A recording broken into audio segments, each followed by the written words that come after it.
Welcome to the deep dive. Today we're taking one seemingly small event, a high-ranking official just walking into a bar and unpacking how it might just be the seismic shift the financial world has been waiting for. It really is. This deep dive is all about learning to see the signal when the market is just screaming, noise! It's the ultimate lesson in market psychology, you know? Right. The context was so grim. Right. I mean, you had fear, massive price drops, experts predicting a total collapse, and then right in the middle of all that chaos, the U.S. Treasury Secretary shows up. And creates this overwhelmingly positive signal. A durable macro signal, exactly. Our mission today is to understand why this single casual act carries so much more weight than, all the gloomy technical charts combined. We are, of course, talking about the very unexpected visit of U.S. Treasury Secretary Scott Bessent. He went to the grand opening of Pubkey, Which is a Bitcoin-themed bar right there in Washington, D.C. Yeah, and that image, I mean, the Secretary of the Treasury, the guy who basically manages the world's largest economy, just showing up at a place that celebrates Bitcoin, it sent the community wild. He did. So we need to go past the excitement and really ask, what foundational policy shifts does an action like this actually legitimize? Well, that kind of official stamp of approval, it changes everything. It really does. Oh, so? When a figure of that stature openly engages with a technology, it's no longer seen as some fringe experiment. It instantly validates Bitcoin as a serious strategic financial asset. So it moves the conversation. Right, and moves it from, will this even survive, to, okay, how will the U.S. integrate this? Let's start right there with the event itself and the immediate fallout. So Bessent, a key member of the administration, shows up at the Pubkey opening, very public. What was the institutional response? Oh, it was instant. And it was definitive. And this wasn't just, retail investors tweeting their excitement. We're talking about major institutional figures who saw this as a massive signal. A signal of what, exactly? Of long-term government acceptance. Ben Workman, he's the CIO of Strive, he shared on X, and I think this is a great quote, that this was a moment he would easily look back and exclaim, oh, it was all so obvious. All so obvious. That's a powerful phrase, isn't it? It is. It really highlights how so many traders just fail to see the big picture when they're so focused on the day-to-day volatility. They're looking for structural change, not daily price change. When you see figures like Stephen Lubka, he's the VP of Investor Relations at Nakamoto, calling it the sign you've been waiting for, he's talking about the end of regulatory uncertainty. And it wasn't just him. No, not at all. Other leaders, people like analyst Fred Krueger, Gemini's Chief of Staff Jeff Tiller, the podcast host Natalie Brunell, and David Zell from the Bitcoin Policy Institute, they all shared the same view. The same unanimous view? Yeah. This was the green light for Bitcoin's long-term regulatory path. It basically signals that institutional adoption is no longer a matter of if, but when. It's almost comical, though, that a huge shift in global financial strategy could be signaled by someone just, ordering a beer at a bar called Pubkey. Absolutely. And the humor is part of the signal. It shows the space is maturing, It's integrating into normal DC social and political life. Okay, but to really get the strength of the signal, we have to look at the atmosphere he walked into. We do. So let's unpack the noise the community was dealing with. Why was this timing so critical? The market was just reeling. A couple months before, on October 5th, Bitcoin had hit an all-time high of $125,100. A moment of pure euphoria. Right.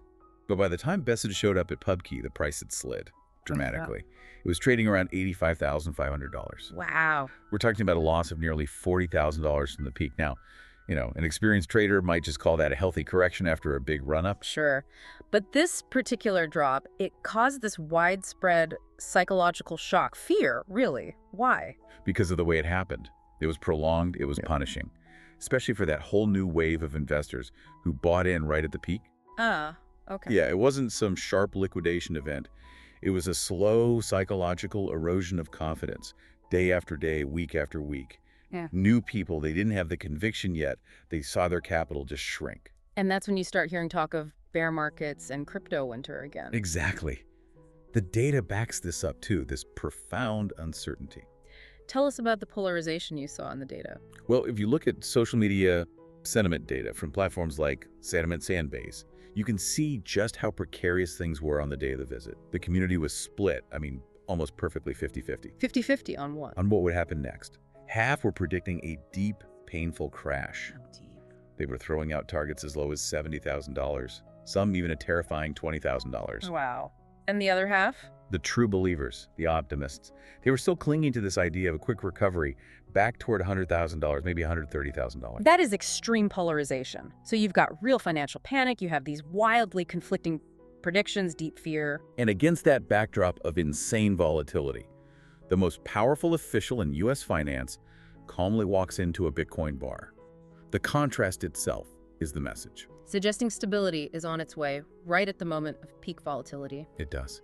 Now, we should be clear, this signal didn't come out of a vacuum. Bessent was already known to be, pro-crypto, ever since his nomination back in late 2024. He had history, sure, but what were the clear policy goals he actually laid out for digital assets? His stated mission is incredibly ambitious. He wants the U.S. to become the, and I'm quoting here, global center for digital assets. That's a big goal. It is. His view is that America has to lead in this new space, this new financial technology, instead of just watching other places like Europe or Asia take the lead on innovation.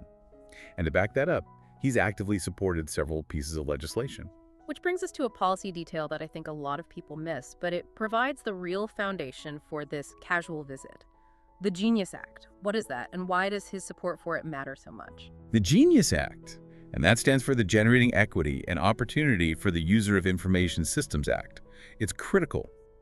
It focuses on reducing the barriers to entry and just clarifying the regulatory frameworks. So making it easier for people to get involved. Exactly. It signals a shift away from a purely punitive, reactive stance on regulation toward a proactive one that encourages innovation while still maintaining, market integrity.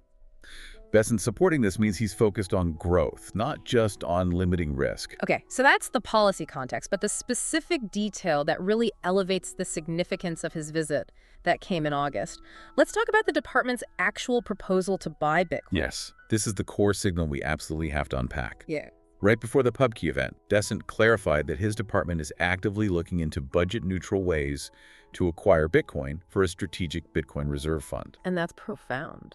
It's absolutely profound. Why is that the thing that moves Bitcoin from just a speculative asset to a strategic national asset? Because a strategic reserve fund, that's usually reserved for assets that are vital to national financial security. Like gold. Like gold reserves, exactly. Yeah. Or stockpiles of foreign currency that you use to stabilize the dollar. By even proposing this, the U.S. Treasury is acknowledging Bitcoin's role as a potential long-term, non-sovereign reserve asset. That institutional view changes the entire risk profile of Bitcoin globally. But the term budget neutral, that's where people can get a little lost. How can the government buy a significant amount of Bitcoin without printing new money or taking on debt? What are the mechanisms for that? And that's where the policy detail really matters. Budget neutral means the government has to get creative. So some potential sources could be, 1, liquidating other existing government assets. Okay. 2, maybe selling off some foreign currency reserves that are considered non-essential. Or, and this is a crucial one, 3, using forfeited crypto assets that were seized by law enforcement. The seized crypto, that's a fascinating source. It is. The U.S. government holds billions in seized digital assets already, so using those existing holdings to establish the reserve makes the whole thing genuinely budget neutral. And it transforms liability. Exactly. An asset the government holds, but can't easily get rid of. It turns it into a strategic national advantage. It's a cautious but really ambitious move.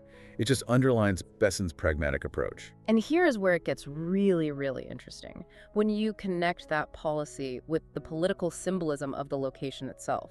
Pubkey. Right. This is not the first time that place has hosted a political giant. No, it's not. Pubkey has quickly become this landmark for mainstream political engagement with crypto. The original New York location, which opened back in late 2022, had already kind of signaled this normalization. But it exploded into the national consciousness during the presidential election run-up. Exactly. The New York bar hosted a highly publicized campaign stop for presidential candidate Donald Trump back in September 2024. So now you have a presidential candidate visiting one location. And the sitting Treasury Secretary visiting the new D.C. location. It just confirms that crypto is moving out of that digital fringe and into the absolute core of national strategic calculations. And political campaign calculus. It confirms the political normalization. It shows that crypto isn't seen as belonging to just one side of the political aisle anymore.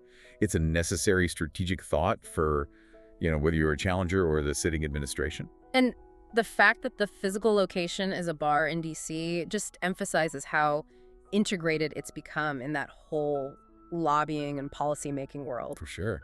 And this circles back perfectly to the philosophy that the trader macroscope talked about. Which was? That during these periods of deep market fear, these really strong signals like the Treasury Secretary showing up, they get discounted.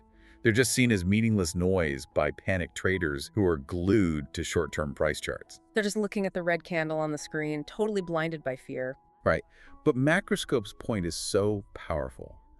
It's only in retrospect that traders realize these moments are the actual foundation that long-term trends are built on. The Secretary's visit is a silent but heavy affirmation that, despite all the market noise, the government supports the asset's long-term trajectory. Which brings us to the most critical lesson for you, the listener: the ability to separate the noise from the signal. That is the ultimate takeaway. The noise is the daily price chart, the crazy social media arguments, the fear and greed index, anything designed to get an emotional short-term reaction from you. And the signal. The signal is the macro-level policy shift. It's the proposal for a strategic reserve fund, it's the support for clear legislation like the Genius Act, and it's that high-level government acceptance, symbolized by Bessent just walking into a DC Bitcoin bar. The visit is an undeniable signal of an irreversible long-term trend. So if we take that knowledge, how do we apply it to an investment strategy? How do we stop the noise from controlling our decisions? It really demands that you adopt a long-term mindset. We sometimes use this analogy of driving on the highway in the rain. Okay. You shouldn't focus only on the water droplets hitting your windshield. That's the noise. You have to look through the rain at the road ahead, at your destination. The Secretary's visit is like a lighthouse, showing the destination is still viable, even in the middle of a storm. And that guides us to a specific, actionable strategy for when these positive macro signals line up with falling prices. How should the average person approach that kind of opportunity? This combination of strong signals and temporary price weakness is, historically, seen as a long-term opportunity, not a risk. The sources we've looked at suggest the most prudent strategy is a gradual accumulation method. Dollar cost averaging, or DCA? Exactly. Dollar cost averaging. We've mentioned DCA before, but let's explain exactly why it's the antidote to noise in this context. Well, DCA just means you're consistently investing a fixed small amount of money at regular intervals, say $100 every Tuesday, regardless of the price. So if the price is high, your $100 buys less. If the price is low, it buys more units of the asset. This strategy completely removes the emotional decision-making. The fear and greed. All of it. You don't try to time the market, you just participate in the long-term trend. And you end up acquiring more units during these exact periods of fear and price drops that the Bessent signal suggests are probably temporary. So DCA works because it forces you to capitalize on the noise, the falling prices, while you're relying on the conviction you get from the signal, which is the macro government support. Precisely. And my final call to action here is really about empowering yourself. Use this event as a trigger to just increase your own knowledge base. Go research the details of the Strategic Bitcoin Reserve Fund. Look into the specific goals the U.S. has for leadership in digital assets. Because that internal knowledge is what creates conviction. It's everything. It's what you need to hold assets during market turmoil to make sure you're not emotionally shaken out of the market right before the long-term trend really takes hold. So we started with a high-ranking official taking a casual trip to a bar in D.C., and we end up with national strategic planning and a solid investment strategy. A small public act, if you know how to read it, can carry more long-term weight than years of trading charts. You just have to consistently lift your head up from the screen to see the institutional direction of travel.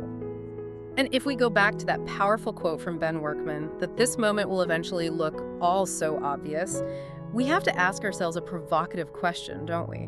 What foundational strategic events are happening right now in the middle of all the current volatility and fear that we're failing to see? What crucial long-term signal are you overlooking in your own areas of interest today? What's the signal you're missing right now? Think about that until the next time we deep dive.